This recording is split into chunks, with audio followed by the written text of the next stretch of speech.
வணக்கம். மாலை முரசு செய்திகளை விரிவாக பார்ப்பதற்கு முன்பாக முதலில் தலைப்புச் செய்திகளை பார்க்கலாம். சென்னையில் தமிழ்நாடு முதலீட்டாளர்கள் மாநாட்டை தொடங்கி வைத்தார் முதலமைச்சர் மு.க.ஸ்டாலின். தமிழ்நாட்டில் இதுவரை 9,74,000 கோடி மதிப்பிலான முதலீடுகள் ஈர்க்கப்பட்டிருப்பதாகவும் பெருமிதம்.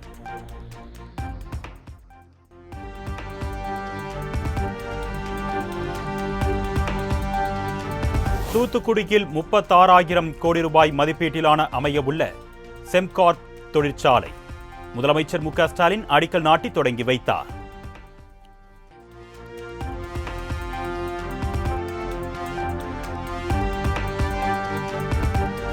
$51,157 கோடி ரூபாய் மதிப்பிலான 28 புதிய திட்டங்களுக்கு அடிக்கல் நாட்டினார் முதலமைச்சர் மு.க.ஸ்டாலின். 17,616 கோடி ரூபாய் மதிப்பிலான முடிவுற்ற 19 திட்டங்களையும் தொடங்கி வைத்தார்.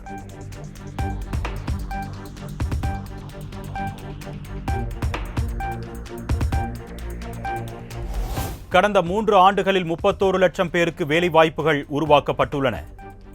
தமிழ்நாட்டிற்கு ஒளிமயமான எதிர்காலம் அமைந்திருப்பதாக முதலமைச்சர் மு.க.ஸ்டாலின் பேச்சு. மொத்தமா சொல்லணும்னா கடந்த 3 ஆண்டுகள்ல 31 லட்சம் பேருக்கு நேரடி மற்றும் மறைமுக வேலை வாய்ப்பை உருவாக்குகிற வகையில 9,74,000 கோடி ரூபாய்க்கு முதலீடுகளை ஈர்த்திருக்கிறோம்.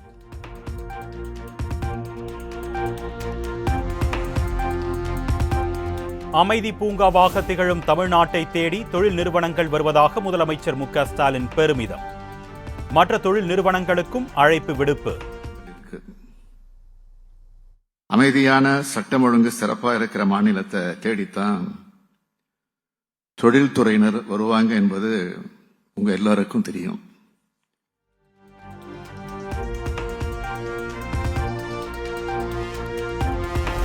நாட்டிலேயே பெண்களுக்கு மிகவும் பாதுகாப்பான மாநிலம் தமிழ்நாடு என்று முதலமைச்சர் மு.க.ஸ்டாலின் பெருமிதம். தமிழ்நாட்டு இளைஞர்களின் திறன்களை முதலீட்டாளர்கள் நன்கு பயன்படுத்திக் கொள்ள வேண்டும் என்றும் கோரிக்கை. மாநிலத்தோட பெண்களோட கல்வி அறிவையும் வேலைவாய்ப்பு விகிதமும் நாட்டின் சராசரியை விட அதிகமாக இருக்கு. நாட்டிலேயே பெண்களுக்கான மிகவும் பாதுகாப்பான மாநிலம் தமிழ்நாடுன்னு உலகம் முழுக்க தெரியும்.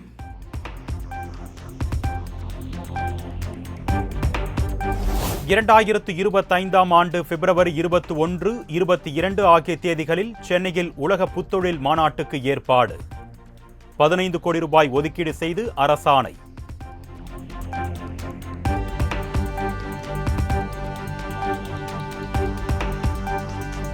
கிருஷ்ணகிரி அருகே தனியார் பள்ளி மாணவிகளுக்கு NCC முகாம் என்று கூறி பாலியல் தொல்லை அளிக்கப்பட்ட விவகாரம்.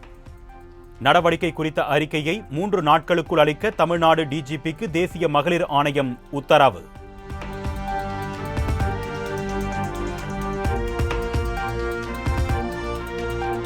கிருஷ்ணகிரி தனியார் பள்ளியில் NCC முகாம் என்ற பெயரில் மாணவிகளுக்கு பாலியல் தொல்லை அளிக்கப்பட்ட விவகாரம்.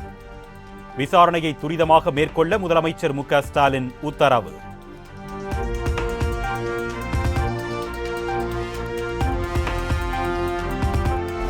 கிருஷ்ணகிரி அருகே பள்ளி மாணவியை பாலியல் வன்கொடுமை செய்த நாம் தமிழர் கட்சி நிர்வாகி சிவராமன் மீது மேலும் ஒரு புகார்.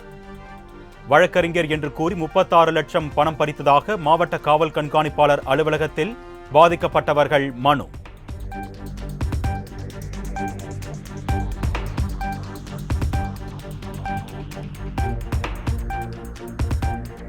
குரங்கம்மை நோய் பரவல் தொடர்பாக தமிழகத்தில் உள்ள 4 பன்னாட்டு விமான நிலையங்களில் தீவிர கண்காணிப்பு.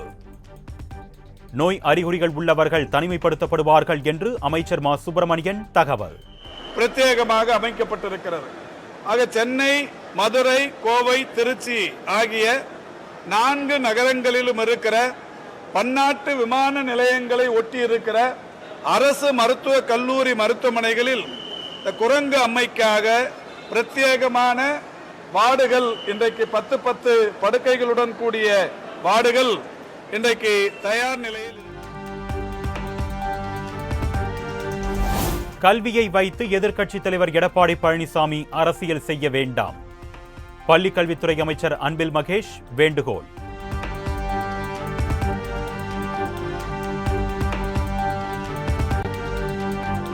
சென்னை பனையூரில் தமிழக வெற்றிக் கழகத்தின் கட்சி கொடியை நாளை அறிமுகம் செய்கிறார் விஜய்.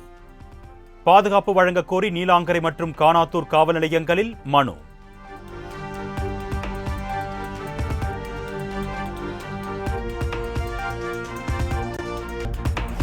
ஆம்ஸ்ட்ராங் கொலை வழக்கில் மொட்டை கிருஷ்ணனை பிடிக்க இன்டர்போல் உதவியை நாடும் தமிழ்நாடு போலீஸ். சவுதி அரேபியாவில் நண்பர்கள் உதவியோடு தங்கியிருப்பதாக கிடைத்த தகவலை அடுத்து நடவடிக்கை.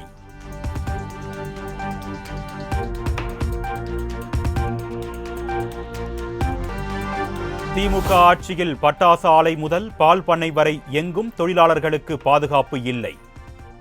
திருவள்ளூர் ஆவின் பால் பண்ணையில் இளம்பெண் உயிரிழந்த சம்பவத்தை சுட்டிக்காட்டி எடப்பாடி பழனிசாமி கண்டனம்.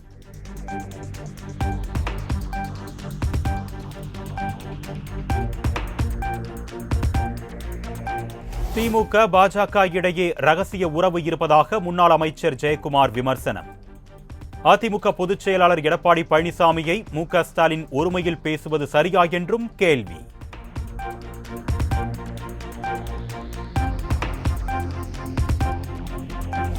அதிமுகவின் பெருமையை சீரழிப்பதே அண்ணாமலையின் நோக்கம் என்று முன்னாள் அமைச்சர் ஜெயக்குமார் குற்றச்சாட்டு.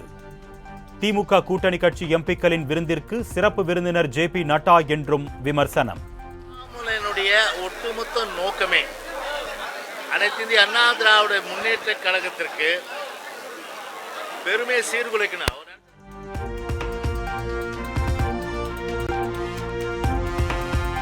பாஜக மாநில தலைவர் அண்ணாமலை அரைவேக்காட்டுத்தனமாக அரசியல் செய்வதாக முன்னாள் அமைச்சர் செல்லூர் ராஜு காட்டம். அரசியலில் அண்ணாமலை கத்துக்குட்டி என்று மீண்டும் நிரூபித்திருப்பதாக பேட்டி. இந்த மாதிரி பேச முடியும், வேற யாரும் பேச முடியாது. ஏன்னா நடந்ததே சொல்றாரு, அது உண்மை என்னன்னு சொல்லணும்ல. செலவு செய்கிறது, விளம்பரப்படுத்துகிற விளம்பர அரசாக இருக்கிறது, மக்களுக்கு கொடுத்த வாக்குறுதியை நிறைவேற்றவில்லை என்பதுதான் அதிமுகவுடைய குற்றம் சாட்டு.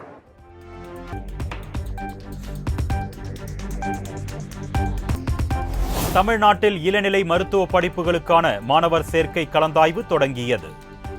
மாநில ஒதுக்கீட்டு இடங்களுக்கான மருத்துவ கலந்தாய்வு ஆகஸ்ட் 29ஆம் தேதி வரை நடைபெறும் என்று அறிவிப்பு.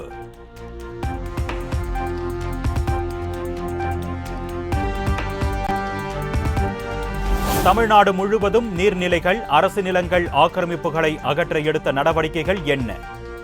தலைமை செயலாளர் அறிக்கை தாக்கல் செய்ய சென்னை உயர்நீதிமன்றம் உத்தரவு.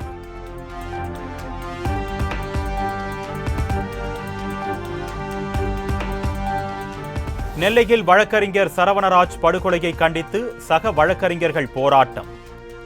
வழக்கறிஞர் பாதுகாப்பு சட்டத்தை உடனடியாக நிறைவேற்ற வேண்டும் என கோரிக்கை.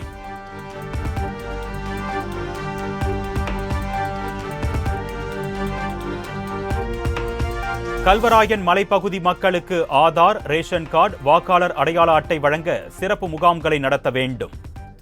தமிழ்நாடு அரசுக்கு சென்னை உயர்நீதிமன்றம் உத்தரவு.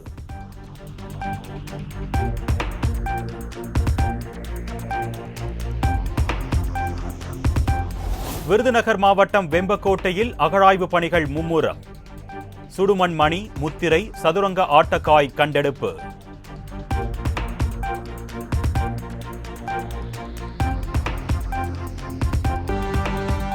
முதலமைச்சரை அவதூறாக பேசிய வழக்கில் முன்னாள் அமைச்சர் சி.வி. சண்முகம் விழுப்புரம் நீதிமன்றத்தில் ஆஜர். விசாரணையை செப்டம்பர் 9ஆம் தேதிக்கு ஒத்திவைத்து நீதிபதி உத்தரவு.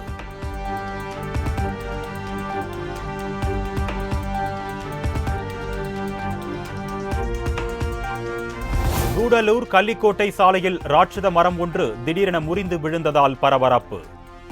2 மணி நேரம் போராட்டத்திற்கு பின் மரத்தை அகற்றிய போக்குவரத்து போலீசார்.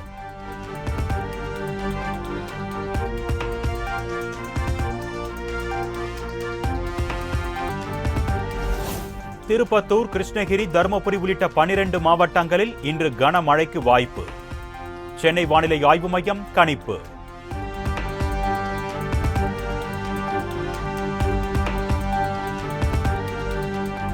ஆழியார் கவி அருவியில் ஏற்பட்ட காட்டாற்று வெள்ளத்தால் சுற்றுலா பயணிகளுக்கு தற்காலிக தடை. தண்ணீர் வரத்து சீராகும் வரை அனுமதி இல்லை என்று வனத்துறை அதிகாரிகள் உத்தரவு.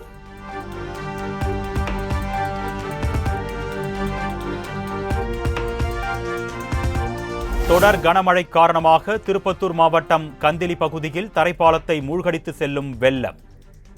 பெருக்கெடுத்து ஓடிய மழைநீரில் தவறி விழுந்த மாணவி பத்திரமாக மீட்பு.